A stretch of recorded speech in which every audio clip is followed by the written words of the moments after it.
The engine of my Peterbilt growled low as I guided it down Highway 50, the loneliest road in America. It was close to 2 a.m., and the world outside my windshield was an endless black void, punctuated only by the dim glow of my headlights carving a path through the desolation. I'd been running loads cross-country for over a decade, so I'd seen my fair share of odd things. Hitchhikers who disappeared before I got close, weird shadows slinking along the road, truck stops where people's eyes lingered too long. But nothing compared to that night.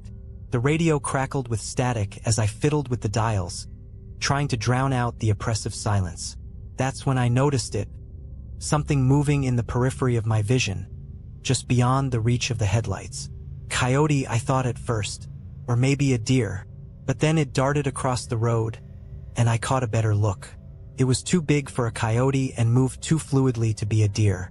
My stomach tightened as I gripped the wheel, trying to focus on the road ahead. Miles ticked by.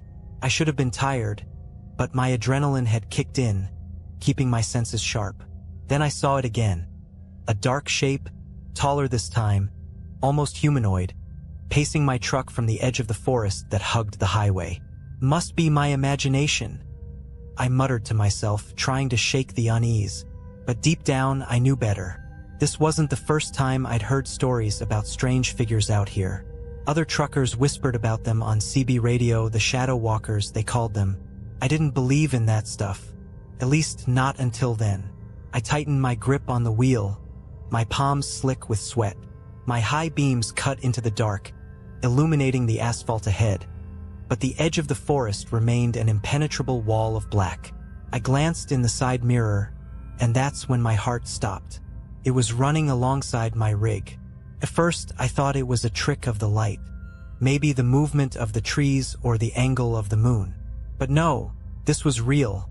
Something tall and impossibly thin, keeping pace with me at 65 miles an hour. Its limbs were elongated, joints bending in unnatural ways, and its skin had a sickly, pale sheen that glowed faintly under the moonlight. I snapped my eyes back to the road. I wasn't about to let myself get pulled into some hallucination. The guys at the truck stops always said you shouldn't look too long at these things.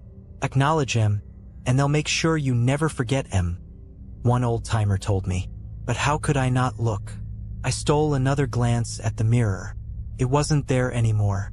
A small part of me relaxed, but the rest of me knew that whatever it was hadn't just disappeared. The CB crackled, static filling the cab for a few seconds before a voice cut through. "Hey, you there? Eastbound Peterbilt?" I grabbed the mic. "Yeah, I'm here." "Who's this?" "Name's Bobby. Westbound, heading toward Fallon. You on 50, right?" "Sure am," I replied, though my voice shook a little. "You see it?" Bobby asked, his tone dropping to a near whisper. My throat tightened. "See what?" "You know what. Tall thing, pale, runs fast. Been following me for the last 10 miles.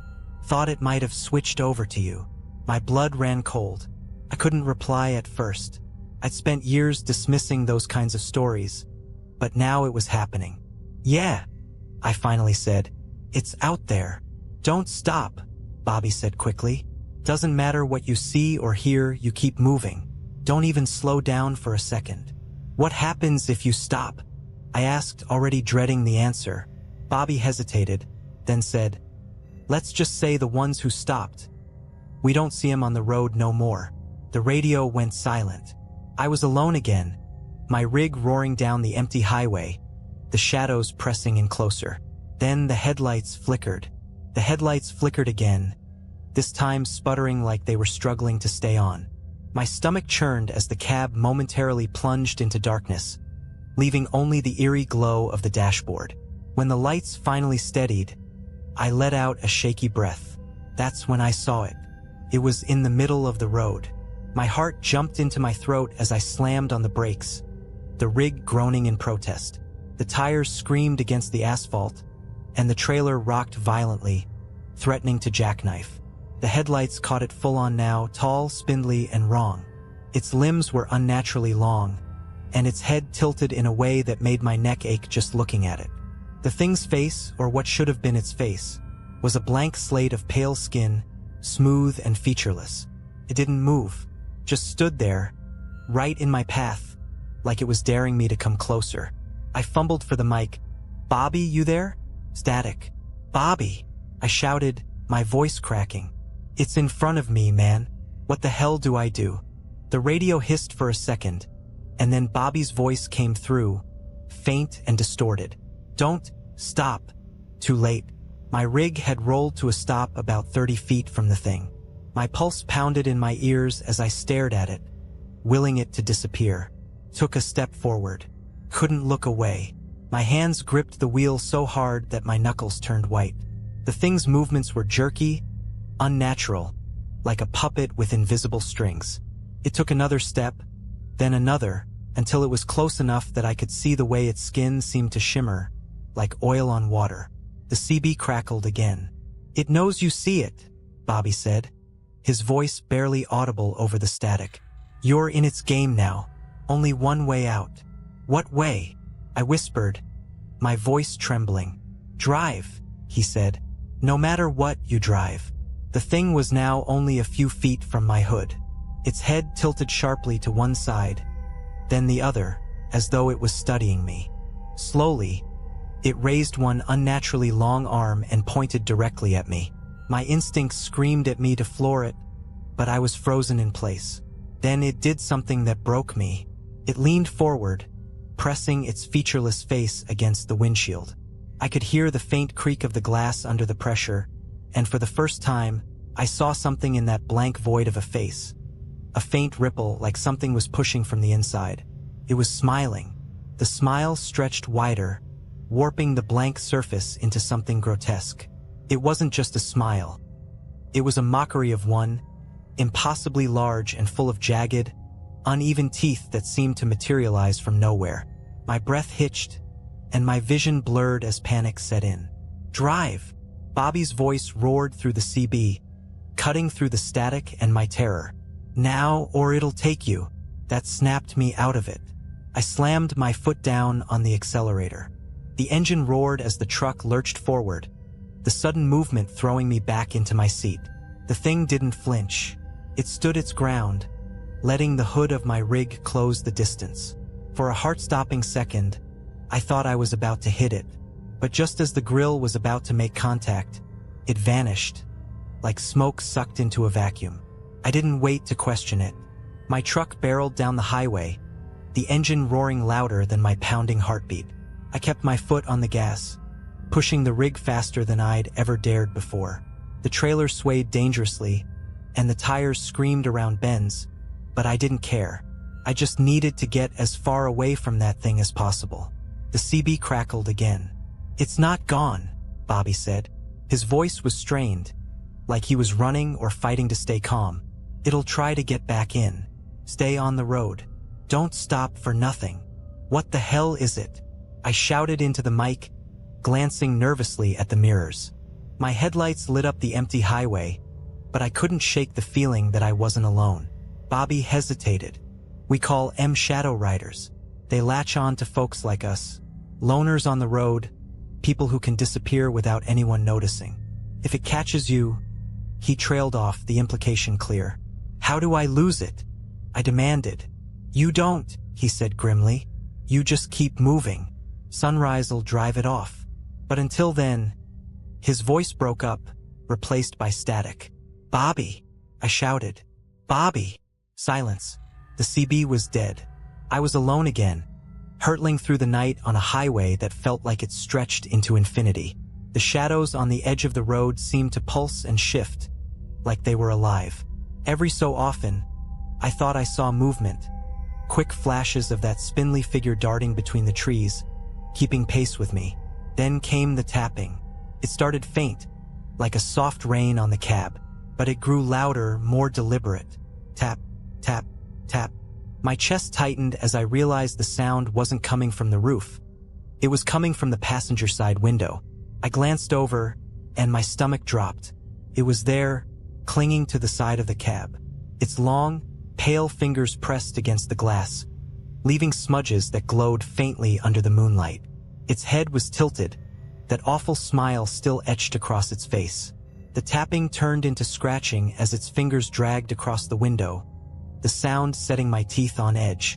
I swerved hard, trying to shake it off, but it clung on like it was glued there. "Get off!" I screamed, my voice cracking. I swung the rig into the oncoming lane, then back into my own, the trailer fishtailing dangerously. Still, it held on, its face pressed against the glass, teeth bared in that impossible grin. The sun. I needed to make it to sunrise. My rig barreled down the highway, tires screaming as I pushed the engine harder than I ever had before. The thing clinging to my cab didn't falter, its long limbs contorting as it shifted its position. Its face stayed pressed against the window, that grotesque smile widening with every mile. I couldn't look at it anymore. The sight of its face did something to me, like it was worming its way into my mind, twisting my thoughts. Instead, I focused on the road ahead, praying for the faintest hint of dawn on the horizon. Then the scratching stopped. A chill ran down my spine as I realized the thing wasn't on the window anymore. I risked a glance at the side mirror. Nothing. My heart pounded as I checked the rearview mirror. Still nothing. But the sense of being watched hadn't left me. "Where are you?" I muttered, my voice trembling. My fingers gripped the wheel so tightly that my knuckles ached. That's when I heard it. A soft creak above me. My breath caught in my throat. It was on the roof. The rig swayed as I swerved instinctively, trying to shake it off, but the sound of its movements only grew louder. I could hear its limbs scraping against the metal, its weight shifting as it crawled toward the windshield. My heart felt like it was going to explode as I saw its pale hand appear at the top of the glass, its fingers curling unnaturally. Then its face came into view, upside down, staring at me through the windshield, that terrible smile wider than ever. Its head tilted to an impossible angle, and its blank, rippling face seemed to shimmer, as if something beneath the surface was struggling to break free. "Drive," I whispered to myself, my voice shaky. "Just keep driving." The road stretched endlessly ahead, but something changed. The first faint rays of dawn began to creep over the horizon, painting the sky in soft hues of pink and orange. Relief surged through me. Sunrise was coming. Maybe I'd make it. The creature's smile faltered. His head tilted again, this time snapping sharply to one side as if it had heard something I couldn't. Its limbs twitched, and for the first time, I saw hesitation in its movements. It lingered for a moment longer, then let out a low, guttural sound that reverberated through the cab. And then it was gone. I didn't see it jump or fade away. It simply vanished, like it had never been there. The cab was silent except for the rumble of the engine and my ragged breathing. I didn't slow down. Not until the sun was fully up and the shadows had retreated to the edges of the world. When I finally pulled into a truck stop, I stumbled out of the cab, my legs shaking so badly that I could barely stand. Other truckers gave me strange looks, but I didn't care. I just needed to feel the sun on my face, to remind myself that I was still alive. Back in the cab, I noticed the passenger side window. The smudges were still there. Faint, glowing handprints that refused to fade, no matter how much I scrubbed. You'd think an experience like that would make me swear off trucking entirely, right? Truth is, it almost did. For weeks, I couldn't sleep. I kept seeing that thing in my dreams, its blank face and that horrifying smile. Every time I climbed back into the cab, I felt like it was still with me, watching from the shadows. But bills don't pay themselves, and life on the road was all I knew. I stuck to daylight runs after that, but even then, I couldn't shake the paranoia. Every time I passed a stretch of dense forest or an empty rest stop, I half expected to see it lurking, waiting for the sun to dip below the horizon. And the handprints on the passenger side window, they never went away no matter how much I scrubbed or cleaned. It was like a permanent reminder, a warning. A few months later, I ran into Bobby at a truck stop in Kansas. He was sitting alone in the corner of the diner, nursing a cup of coffee that looked like it had gone cold hours ago. His face was pale, and his eyes had the haunted look of someone who'd seen things no one should ever see. "Bobby," I said, sliding into the booth across from him. He looked up, his eyes narrowing in recognition. "You're still alive," he said flatly, his voice rough. "Yeah, Thanks to you. I gestured to the waitress for a coffee. What about you? You still running into them? He nodded slowly, his fingers trembling as he lifted his mug. They don't let go easy. Once you've seen them, it's like you're marked. They know you now. The waitress brought my coffee, and I leaned in closer, lowering my voice. What are they, Bobby? What do they want? He let out a dry, humorless laugh. I've been running rigs for 30 years, and I've heard every theory you can imagine. Ghosts, demons, government experiments, aliens. Hell, maybe there's something older than all of that. All I know is they're drawn to the loners, the ones who won't be missed. I shivered, remembering how it had clung to my truck, how it had smiled at me. What happens if they catch you? Bobby's expression darkened. You don't want to know. He drained the last of his coffee and slid out of the booth. Stay safe, kid. And whatever you do, don't stop. I watched him walk out, his shoulders slumped, like he was carrying the weight of the world. As I sat there, staring at the steaming cup in front of me, I realized he was right. I was marked. I'd seen them and they'd seen me. The next few years were quiet for the most part. I stuck to busy routes, avoided the lonelier highways, and never drove at night. But deep down, I knew it was only a matter of time before I saw them again. And then one night I did. It was on a run through the Arizona desert. I'd taken a shortcut to shave a few hours off my trip, a decision I regretted almost instantly. The highway was dark and empty, the kind of silence that makes your skin crawl.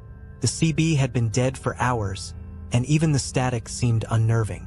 I was halfway through the stretch when the lights started to flicker again. My stomach dropped as the familiar tapping began on the passenger side window. I didn't dare look, but I knew it was there. The tapping turned into scratching, and then a faint, muffled sound. The low, guttural growl I'd heard that night on Highway 50. My hands clenched the wheel as I pressed harder on the accelerator, the rig groaning as it climbed to speeds it wasn't built for. The growl grew louder, and I knew it wasn't just one this time. There were more of them. I didn't look. I didn't stop.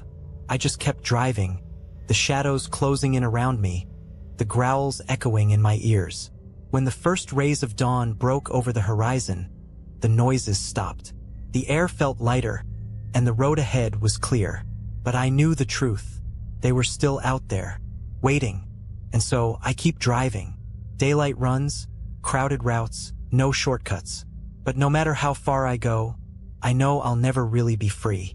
Because once you've seen the shadow riders, they're always with you. Watching, waiting. Months passed, and I did everything I could to put distance between myself and that nightmare. I avoided the lonelier stretches of highway, stuck to well-lit truck stops, and kept my routes in broad daylight. But no matter how much I tried to convince myself I was safe, the truth lingered like a shadow at the edge of my thoughts. One evening, I found myself parked at a bustling truck stop outside Amarillo. The lot was full, engines idling as drivers settled in for the night. I wasn't planning on staying long, just enough time to grab some coffee and stretch my legs before hitting the road again. Inside the diner, the smell of burnt coffee and greasy bacon was comforting in its familiarity. I slid into a booth near the window and ordered a black coffee, trying to shake the heavy feeling in my chest. The sun was setting, the sky outside painted in shades of orange and red, and I knew I needed to leave before darkness fell. That's when I saw her. She was sitting alone at the counter, a petite woman with curly red hair that framed her face like a halo. Her eyes were fixed on a cup of coffee in front of her, and there was a tension in her shoulders that I recognized all too well. She looked like someone who had seen the things I'd seen. I hesitated, then grabbed my coffee and walked over. "Mind if I sit?" I asked, nodding to the empty stool beside her. She glanced at me, her eyes narrowing slightly before she shrugged. "Suit yourself. Name's Jack," I said, offering a small smile. She didn't respond, just sipped her coffee in silence. After a few moments, I added, "You look like someone who's been on the road too long." That got her attention. She turned to face me, her eyes sharp and searching. "What do you know about being on the road?" she asked, her voice low. "More than I'd like," I said. Seen my fair share of strange things out there. Her lips pressed into a thin line, and she looked away. For a moment, I thought I'd lost her. But then she said, "You ever heard of the Shadow Riders?" The words hit me like a punch to the gut. I stared at her, my heart racing. "Yeah," I said quietly. "I've seen them." She nodded slowly, like she'd been expecting that answer. "They don't let go, you know. Once they've found you." "I know," I interrupted, my voice barely above a whisper. "What about you? They still following you?" Her expression darkened. "They never stopped, but I've learned a few things about them. Ways to keep them at bay." My pulse quickened. "What kind of ways?" She glanced around, her eyes scanning the diner before leaning closer. "They thrive on fear," she said. "The more afraid you are, the stronger they get. You can't let them see it. You have to fight back." I frowned. "How do you fight something you can't even touch?" Her lips curled into a small, bitter smile. "You'll see," she said cryptically. Then she stood, throwing a few bills on the counter. "Stay safe, Jack. And remember, don't give them what they want." Before I could ask her anything else, she was gone, disappearing into the crowd of drivers outside. That night, I hit the road again, her words echoing in my mind. I didn't know what she meant about fighting back, but a part of me hoped I'd never have to find out. But deep down, I knew the truth. They weren't done with me yet. The next few weeks were a blur of sleepless nights and restless days. I stuck to safe routes, kept to daylight, and avoided stretches of road that felt too quiet. But no matter how careful I was, I couldn't shake the feeling that something was watching me. It was late one afternoon when I took a route through Nevada, a familiar highway that felt a little too empty for comfort. The desert stretched endlessly on either side, the road shimmering in the heat. The sun was setting fast, and I knew I wouldn't make it to the next truck stop before dark. A rookie mistake, but I had deadlines to meet. As the last light of the sun dipped below the horizon, the first flicker of headlights caught my attention. My stomach dropped. The shadows on the edge of the road seemed to thicken, growing darker and denser. I tightened my grip on the wheel, my breath coming faster. Then I heard it, the tapping. This time, it wasn't just on the passenger side window. It was on the roof, the back of the cab, the doors. It was everywhere, a cacophony of noises that made my heart race. I refused to look in the mirrors, refused to acknowledge what I knew was out there. "Don't give them what they want," I whispered to myself, repeating the red-haired woman's words like a mantra. The scratching grew louder, and then a low, guttural growl reverberated through the cab. I clenched my jaw, forcing myself to focus on the road ahead. "You don't control me," I said aloud, my voice steadying. "You don't get to win." As if in response, the growling intensified. The shadows seemed to press in closer, and I caught glimpses of them in my peripheral vision. Long limbs, featureless faces, that same impossibly wide smile. My skin crawled, but I held my ground. I slammed my fist against the dashboard. "You hear me? You don't scare me." My voice echoed through the cab, defiant and raw.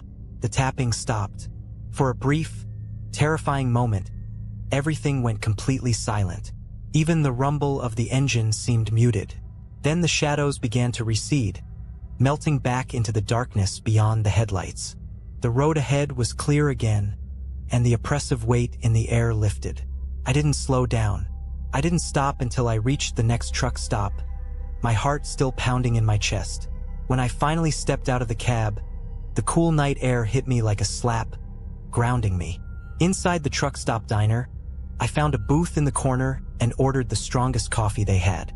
I was still shaking when a waitress approached, a friendly smile on her face. "Rough night?" she asked. "You could say that," I muttered, staring into the black coffee. "Well, you made it here in one piece. That's what matters." She patted my shoulder and walked away, leaving me to my thoughts. As I sat there, I realized something had changed. For the first time since that night on Highway 50, I didn't feel their presence. I didn't feel watched. The memory of their blank faces and twisted smiles would always haunt me, but I'd faced them, and I'd won. "They thrive on fear," I thought, repeating the woman's words. If you don't give them what they want, they have no power.